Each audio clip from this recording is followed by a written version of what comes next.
ఎండ తీవ్రత ఎక్కువగా ఉన్నందున జాగ్రత్తలు తీసుకోవాలని వాకాడు సబ్ ఇన్స్పెక్టర్ నాగబాబు అన్నారు. తిరుపతి జిల్లా వాకాడు నందు ఎండల తీవ్రత పెరుగుతుండటంతో ముఖ్యంగా వృద్ధులు, గర్భిణీలు, బాలింతలు తగిన జాగ్రత్తలు తీసుకోవాలని వాకాడు ఎస్ఐ నాగబాబు తెలిపారు. వాహనదారులకు మరియు వృద్ధులకు మజ్జిగ ప్యాకెట్లు ఆయన చేతుల మీదుగా పంపిణీ చేస్తూ ఎండ తీవ్రత ఎక్కువగా ఉందని మీరు జాగ్రత్తలు తీసుకోవాలని వారికి అవగాహన కల్పించారు. అనంతరం ఆయన మీడియాతో మాట్లాడుతూ ఎండ తీవ్రత ఎక్కువగా ఉండడంతో ఏప్రిల్, మే నెలల్లో ఎండలు మరింత తీవ్రతరంగా పెరిగే అవకాశం ఉంది కాబట్టి వృద్ధులు, గర్భిణీలు, బాలింతలు తగిన జాగ్రత్తలు తీసుకోవాలని, అవసరమైతేనే బయటకు వెళ్లాలని సూచించారు. తగినంత నీరు త్రాగాలని ఎస్ఐ నాగబాబు తెలియజేశారు. మన వాకాడు మండల ప్రజలందరికీ ఈరోజు మా పోలీస్ శాఖ, మన వాకాడు పోలీస్ శాఖ తరఫున తెలియజేయనిది ఏమనగా, ప్రస్తుతం మనం ఆల్రెడీ ఏప్రిల్ నెలలోకి ప్రవేశం చేశాం కాబట్టి సహజంగా శివరాత్రి వెళ్ళిన తర్వాత ఎండలు తీవ్రత పెరుగుతాయనేది మనకందరికీ తెలిసిన విషయమే. కాబట్టి ఈ సంవత్సరం శివరాత్రి వెళ్ళిన తర్వాత మరియు ఏప్రిల్ ప్రారంభంలోనే ప్రతి సంవత్సరం కంటే చాలా ఎక్కువగా ఎండ తీవ్రత పెరిగింది. కాబట్టి దయచేసి మన వాకాడు మన ప్రజలకి మన మీడియా మిత్రుల ద్వారా తెలియజేయమన్నది ఏమనగా, దయచేసి మీరందరూ కూడా అత్యవసర పనులు అయితే తప్పించి అనవసరంగా కూడా మధ్యాహ్నం టైంలో బయటకు రావద్దని తెలియపరుస్తున్నాం.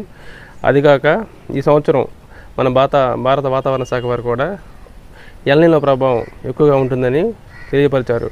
ఎల్నినో ప్రభావం అనగా భూమి వేడెక్కడం. భూమి వేడెక్కినట్లయితే ఎప్పుడు ఉండే ఉష్ణోగ్రతల కంటే కూడా ఒక 2-3 సెంటీగ్రేడ్లు పెరిగే అవకాశం ఉంటుంది. కాబట్టి దయచేసి ఈ విషయాన్ని మన యొక్క మీడియా వారి ద్వారా మన మండల ప్రజలందరికీ తెలియజేయాలని ఒక ముఖ్య ఉద్దేశంతో మా యొక్క అధికారులు కానీ, మా యొక్క ఎస్పీ గారు, మా గౌరవనీయ డిఎస్పీ గారు చెప్పే సూచన మేరకు మనం ఇంకోసారి తెలియపరుస్తున్నాము. దయచేసి మన వృద్ధులు, ఎస్పెషల్లీ వృద్ధులు, ఏజ్ అబౌట్ 50 years 60 years ఉన్నవాళ్ళు దయచేసి బయటికి రావద్దని తెలియపరుచుకుంటున్నాము.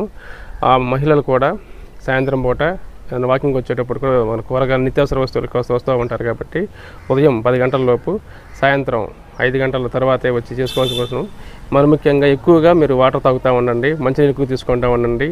ద్రవ పదార్థమైనటువంటి మజ్జిగ, కొంచెం చల్లనీరు ఎక్కువగా ప్రాధాన్యత ఇస్తూ ఆరోగ్యాన్ని చాలా జాగ్రత్తగా కాపాడుకోవాలని ఈ ద్వారా తెలియపరుచుకుంటున్నాం. మరి ముఖ్యంగా పక్షులకు కూడా కొంచెం అప్పుడప్పుడు మనం చేసే మన చిన్న సేవలో భాగంగా కొంచెం వాటర్ పూట, సాయంత్రం పూట, మధ్యాహ్నం టైంలో కొంచెం వాటర్ కూడా ఒక చిన్న పాట్లో బయట పెడితే పాపం వాటి కూడా దాహం తీర్చుకుంటాయి. ఈ రూపంగా చిన్న రిక్వెస్ట్ అండి. అలా కూడా ఒకసారి చేసి మనం ఒక మంచి మెసేజ్ని, ఒక మంచి వాతావరణాన్ని వాటికి కూడా కల్పిద్దాం అనేది ఒక చిన్న సదుద్దేశం అండి.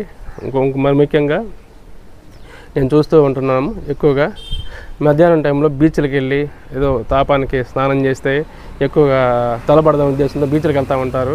దయచేసి మన తూపులపాలెం బీచ్కి వెళ్ళే వాళ్ళకి తెలియజేయమనేది ఏమనగా, ఈ సంవత్సరం ఆటుపోట్లు కూడా ఎక్కువగా ఉన్నాయి.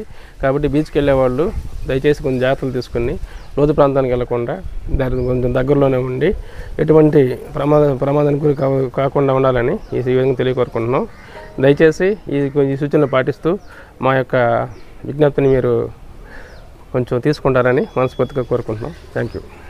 మరిన్ని అప్డేట్స్ కోసం మన HN9 టీవీ ఛానల్ని సబ్స్క్రైబ్ చేసుకోండి.